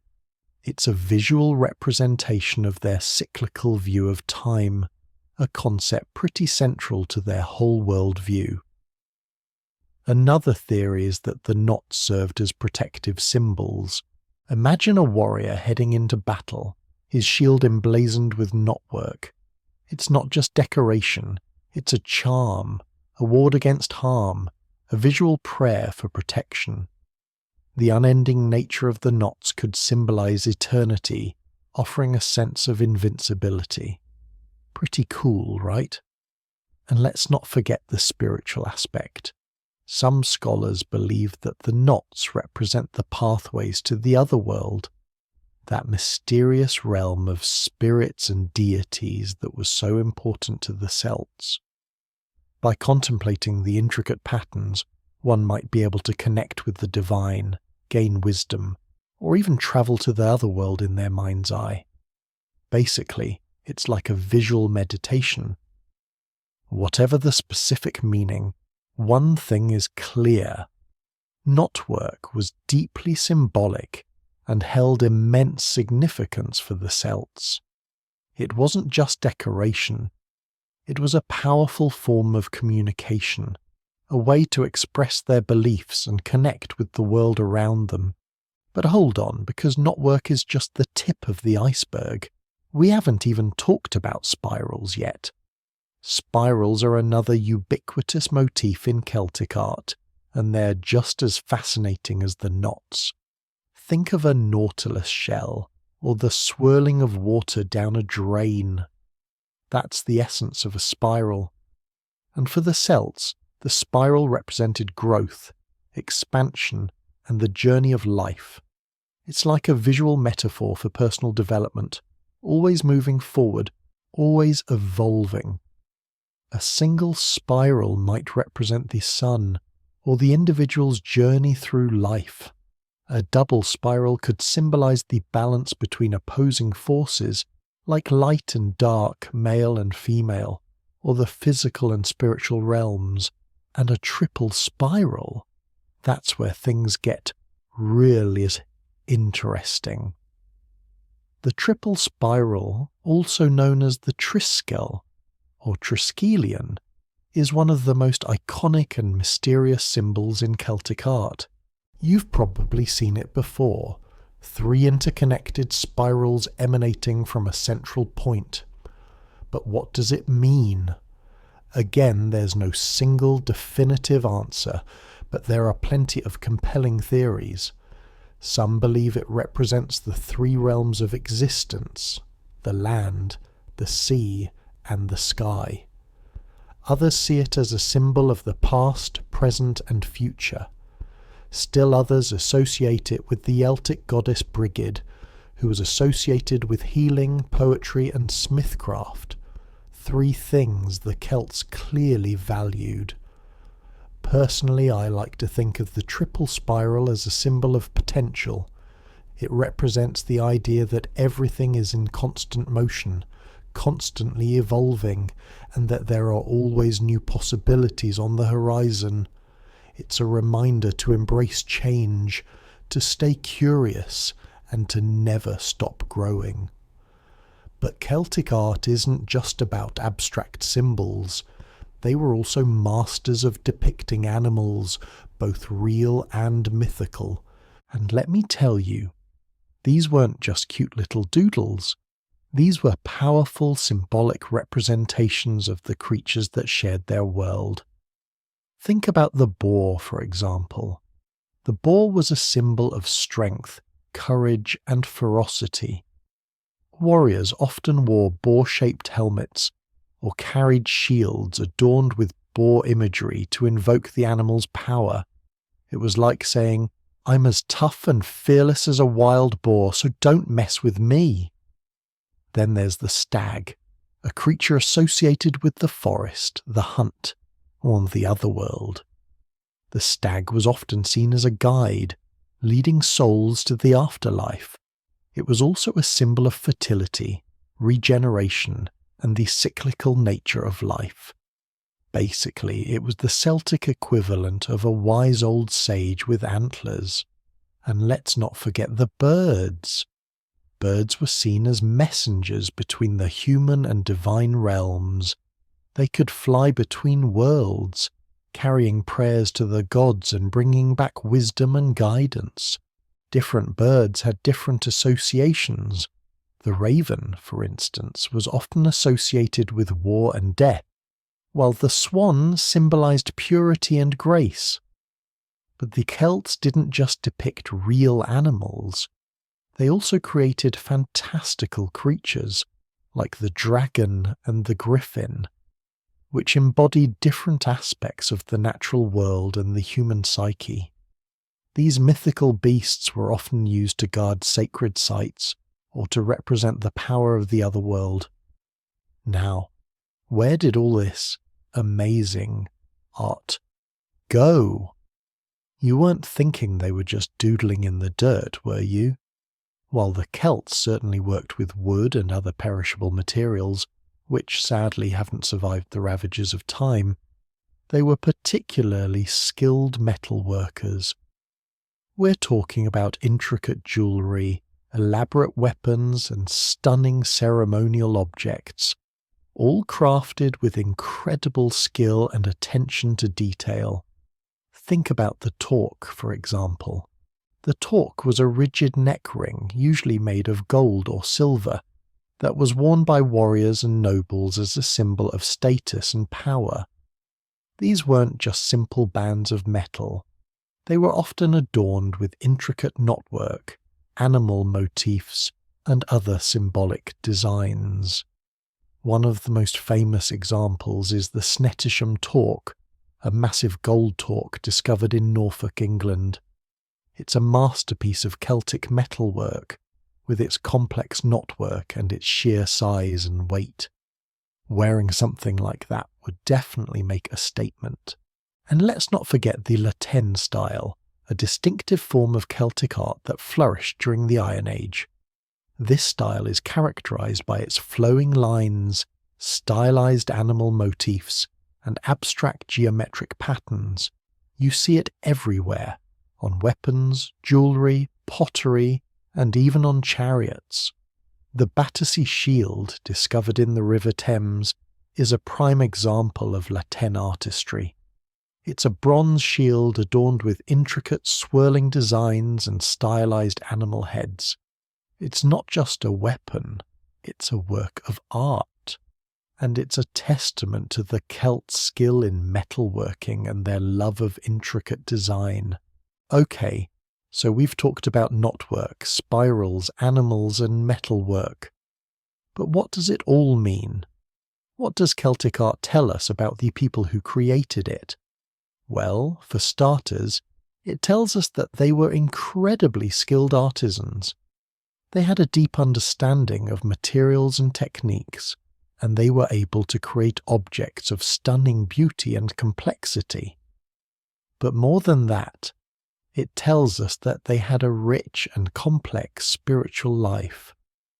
Their art was deeply symbolic, reflecting their beliefs about the interconnectedness of all things, the cyclical nature of time, and the power of the natural world. It also tells us that they were a people who valued beauty and craftsmanship. They didn't just create functional objects, they created works of art that were meant to be admired, cherished, and passed down through generations. And finally, it tells us that they were a people who were deeply connected to their land. Their art was inspired by the natural world around them, from the swirling patterns of rivers to the majestic forms of animals. So, the next time you see a piece of Celtic art, take a moment to appreciate its beauty and complexity. But also, remember that it's more than just decoration. It's a window into the soul of a fascinating and enigmatic people. It's a story told in metal, stone, and ink, a story that continues to resonate even today. And that, my friends, is pretty darn cool. Okay, so where were we? Ah, yes, Celtic art. We were just marvelling at the intricate knotwork and the sheer spirit imbued in every curve and spiral.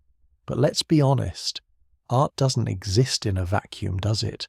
It's always a reflection of something deeper, something fundamental about the people who create it. And in the case of the Celts, that quote 43 is their society. So buckle up, because we're diving headfirst into the wonderfully messy, delightfully complicated, and occasionally baffling world of Celtic social structures. I know, social structures sounds like something you'd hear in a stuffy lecture hall, but trust me, this is anything but boring. We're talking about warriors, chieftains, bards, farmers and slaves, all swirling together in a dynamic system that shaped everything from their daily lives to their epic battles. First things first, let's ditch any preconceived notions of a unified, 45 with a single ruler sitting on a fancy throne. Remember, decentralization is the name of the game. The Celts were organized into tribes, and these tribes were often more like independent city-states than parts of a larger nation. Think of it like a bunch of independent coffee shops in the same neighborhood. They might share some similar vibes and even collaborate on the occasional event, but they're ultimately running their own show. Each tribe, or tuath, if we're being all fancy and using the old Irish term, had its own territory, its own laws, usually based on oral tradition, which is super cool, and its own leadership. And this leadership was usually a hierarchical system with a chieftain or king at the top. But hold on a second. Don't picture some absolute monarch with unlimited power. Celtic chieftains were more like first among equals. They were expected to lead in battle, to administer justice, and to represent the tribe in dealings with others, but they also had to listen to the advice of their advisors and respect the customs of the tribe. Think of them as the head coach of a sports team. They make the final decisions, but they rely on their players and coaches to succeed. Now, who were these advisors? Well, that's where things get interesting. Celtic society wasn't just about brute strength and battlefield prowess. Intelligence, wisdom, and spiritual knowledge were just as highly valued. So alongside the warriors and nobles, you'd find the druids. Yes, those druids. The ones we talked about earlier, shrouded in mystery and wielding, supposedly, immense power. They were the keepers of knowledge, the judges, the religious leaders, and the advisors to the chieftains. They were the OG influencers, if you will. The druids weren't the only intellectuals in the Celtic world, though. We also have the bards, the storytellers, poets, and musicians who preserved the history and traditions of the tribe.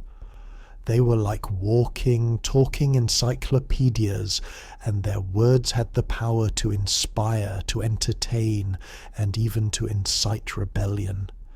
Think of them as the Celtic equivalent of modern-day musicians and social commentators, all rolled into one. They were vital. Below the chieftains, druids, and bards came the warriors, the backbone of Celtic society. They were the ones who defended the tribe's territory, raided neighbouring tribes, because let's face it, raiding was a common pastime, and generally made sure everyone knew who was boss. And let me tell you, these weren't your average foot soldiers. Celtic warriors were known for their ferocity, their skill with weapons, and their penchant for going into battle practically naked, or at least wearing very little. They were the rock stars of the ancient world, and their exploits were celebrated in song and story. Underneath the warriors, you had the free commoners, the farmers, artisans, and craftsmen who formed the economic foundation of Celtic society. They were the ones who grew the food, made the tools, and built the homes that kept the tribe running. While they didn't have the same status as the warriors or the druids, they were still respected members of the community, and they had the right to own property, to participate in tribal assemblies, and to seek justice under the law. And finally, at the bottom of the social ladder, you had the slaves. Slavery was a common practice in the ancient world, and the Celts were no exception. Slaves were usually captives taken in war or people who had fallen into debt. They had very few rights, and they were often treated as property. It's a dark side of Celtic society, no doubt, and one that we can't ignore. Now, you might be thinking, okay, that's a lot of different groups. How did they all interact with each other? Well, that's where things get even more interesting. Celtic society wasn't just a static hierarchy. It was a dynamic system of relationships and obligations. Chieftains were expected to protect their people, warriors were expected to defend their tribe, and commoners were expected to provide for their families. Everyone had a role to play, and everyone was expected to contribute to the well-being of the community. And these relationships weren't just based on power and authority. They were also based on honour, loyalty, and reciprocity.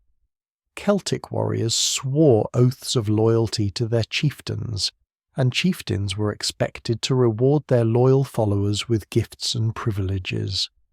Commoners were expected to respect the authority of their leaders, and leaders were expected to treat their people with fairness and justice.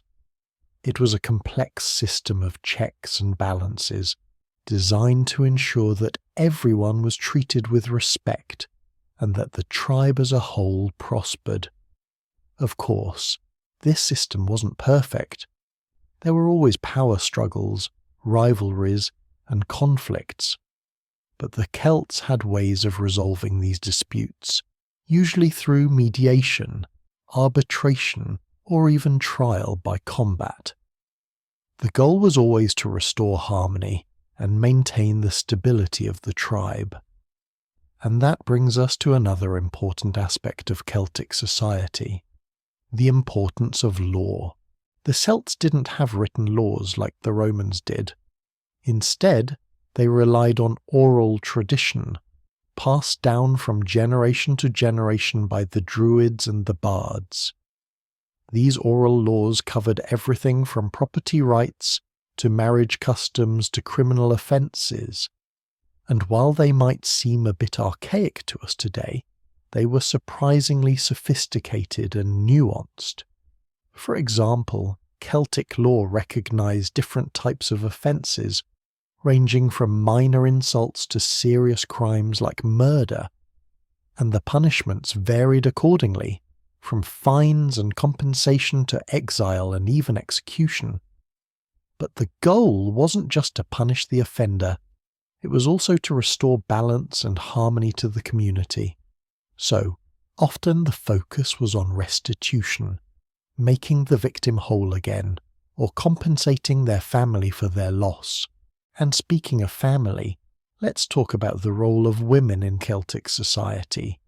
Now, this is a tricky topic because our sources are often biased and incomplete. But based on what we know, it seems like Celtic women enjoyed a greater degree of freedom and autonomy than women in many other ancient societies.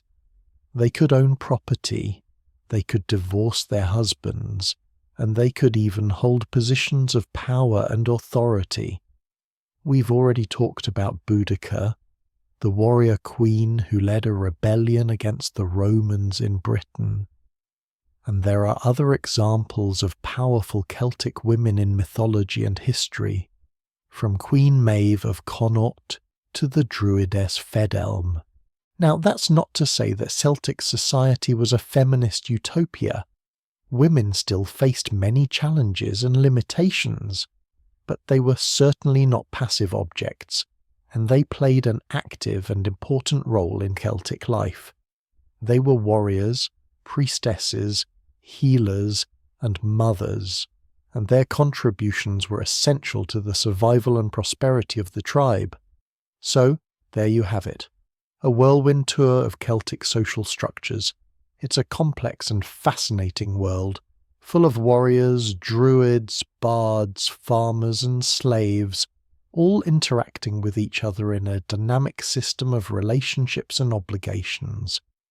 It's a world where honour, loyalty, and reciprocity were highly valued, and where the law was used to restore harmony and balance. It's a world where women could wield power and authority, and where the traditions of the past were cherished and preserved. But what happens when this world collides with the Roman Empire, a civilization with its own distinct social structures and values? Well, that's a story for another time. But let me tell you, it's a clash of cultures that will have profound and lasting consequences for both the Celts and the Romans. And understanding the social structures we've talked about today is crucial to understanding what happens next. Trust me, you won't want to miss it.